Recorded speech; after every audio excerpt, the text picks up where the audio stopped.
Bonjour, c'est Gilles sur boursicoté.com. Voici l'analyse technique des principaux indices mondiaux du vendredi 29 août 2014. Donc aujourd'hui, nous allons étudier la différence qu'il y a selon les indices. Donc sur cette phase de hausse, cette zone de rebond technique avec ici cette zone de point haut. Nous allons la comparer avec le point haut que nous avions eu fin juillet, notamment avec cette séance du 24.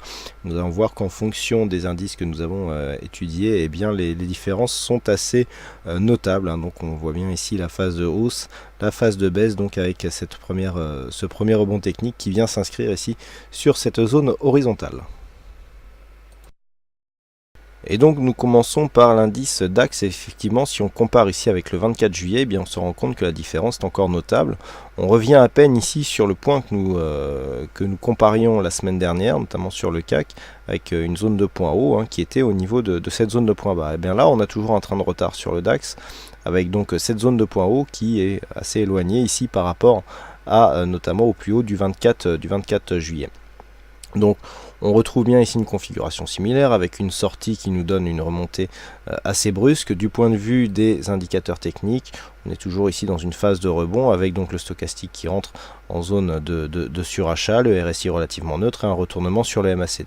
Donc attention, on pourra avoir un retournement ici à partir de ce point haut, tant plus que les volumes restent relativement faibles et sont restés faibles tout au long de cette phase de hausse. Donc d'un point de vue purement technique, on est bel et bien ici dans un mouvement de rebond.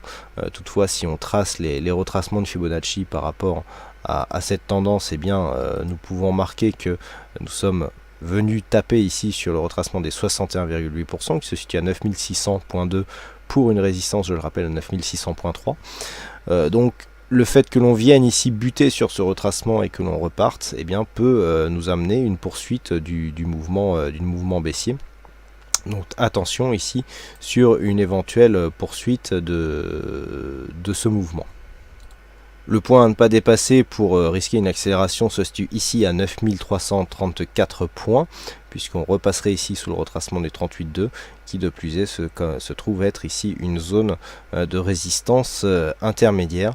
Donc attention au flux baissier qui pourrait reprendre sur le DAX. Belle remontée sur le FTSE aussi, avec cette phase de hausse ici qui fait suite à une phase de baisse. Alors on avait ici un point haut du 29 juillet. Alors le 24 on a eu un petit peu de surperformance sur cette phase là. Donc on le voit ici par rapport au point haut du 24 juillet. On est légèrement supérieur sur le FTSE. Le FTSE qui a été beaucoup moins baissé ici sur cette phase, puis qui a été beaucoup moins concerné par les raisons de ce mouvement baissier. Malgré tout, le retour à la hausse ici vient confirmer que nous sommes dans une bonne corrélation avec l'indice anglais actuellement. Donc on est toujours ici dans une phase neutre d'un point de vue moyen terme, avec ici des contacts répétés sur cette zone des 6875 points. Là ici on s'en approche, si le mouvement continue, nul doute que cette zone sera une nouvelle fois testée. Du point de vue des indicateurs, nous avons donc un indice anglais qui est dans la même configuration avec un RSI relativement neutre, stochastique en surachat et un MACD qui confirme un éventuel retournement donc sur une zone qui est déjà identifiée comme une zone de point haut. Donc la configuration est assez similaire, il faudrait vraiment, a priori on attend plutôt une phase de consolidation sur cette suite à ce point haut. Il faut dire qu'on est remonté d'une manière très directe ici. Un retour sur cette zone ici des 6706 points serait somme toute assez logique, puisque nous aurions un retracement à 38,2%. Et puis cette zone était précédemment déjà une zone de support par rapport à des à d'autres phases de cotation. Précédemment résistance et ensuite support, donc ça serait bien de confirmer ici cette zone comme support avant pourquoi pas de repartir à la hausse, tester cette zone des 6875 points.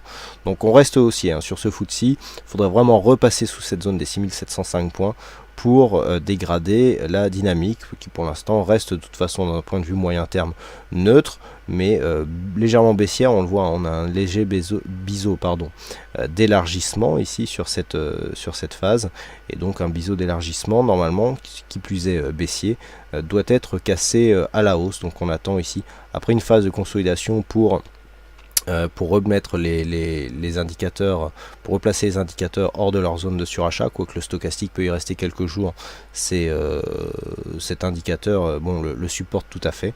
Donc soit consolidation directe, soit retour sur les 6875. De toute façon, c'est cet objectif qui fait foi actuellement et qui donnerait donc de nouveaux objectifs haussiers en cas de rupture. Sur les indices américains, à commencer par le S&P 500, nous avons donc une continuité dans la tendance haussière. Par rapport ici au 24 juillet, eh bien, nous avons allègrement passé ce point haut. On a encore une belle surperformance des indices US par rapport aux indices européens. Donc on est ici dans une continuité de tendance moyen terme sur le S&P 500, rien à dire. Les cours marquent de nouveau plus haut actuellement. La configuration technique ici peut laisser entrevoir une continuité, même si nous avons un stochastique en surachat. Le RSI, lui, ne l'est pas. On a aussi un retournement sur le MACD, une baisse des volumes. Tant qu'on ne repasse pas ici sous cette zone des 1964 $ l'once, eh bien, il n'y a pas de vulnérabilité à court terme.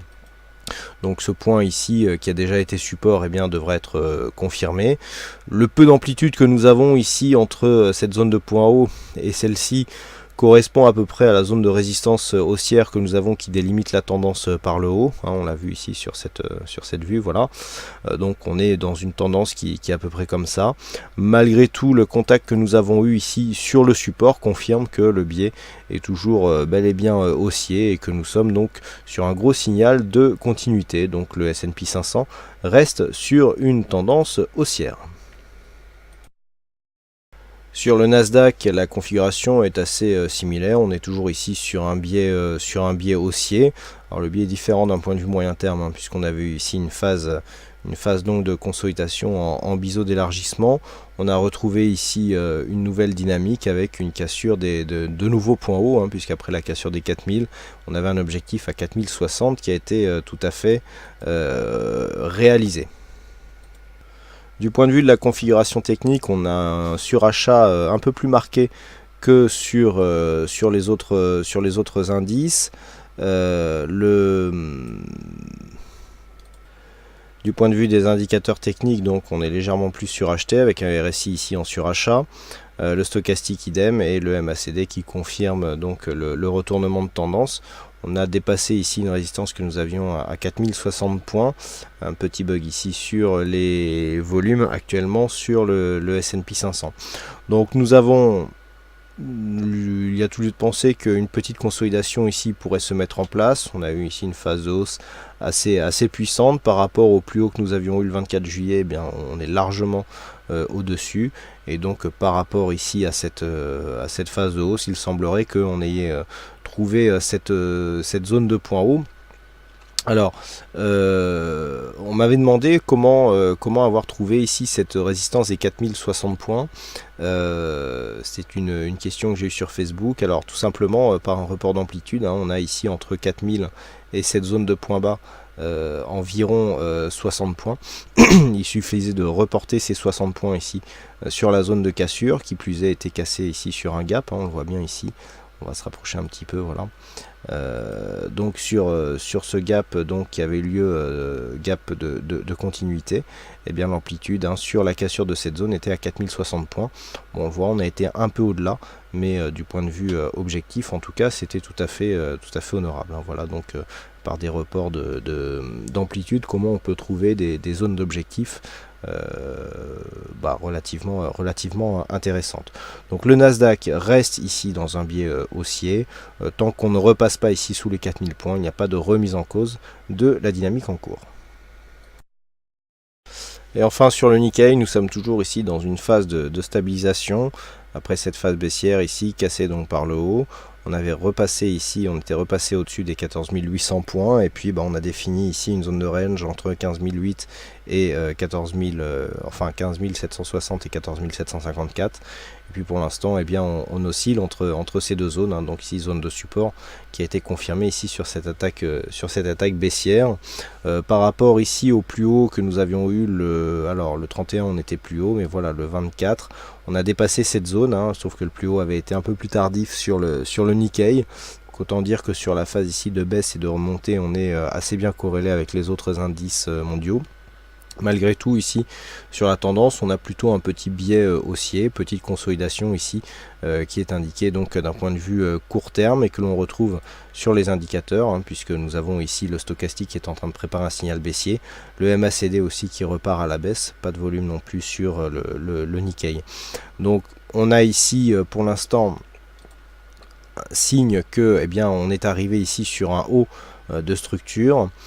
Ce haut donne lieu à une phase de consolidation, donc si on repart ici avec les retracements de Fibonacci donc sur la tendance de hausse, ce que nous pouvons voir c'est que actuellement nous sommes en train de casser ici le retracement des 23,6% de Fibonacci, donc nous avons un objectif à 15 292 et une zone ici 50,61,8 entre 15 090 et 15 200 points. Donc actuellement, on le voit ici, une phase de consolidation tout à fait contenue. Il faudrait venir ici rechercher la zone des 15 800 points pour continuer ici sur cet élan et confirmer la continuité donc du mouvement haussier. Voilà donc ce que nous pouvons dire sur l'analyse technique de ces principaux indices mondiaux. Il ne me reste plus qu'à vous souhaiter à toutes et à tous un bon week-end, bonne chance dans le prochain trade. Et on se retrouve donc dès la semaine prochaine pour votre prochaine analyse des indices mondiaux. Bonne semaine à tous.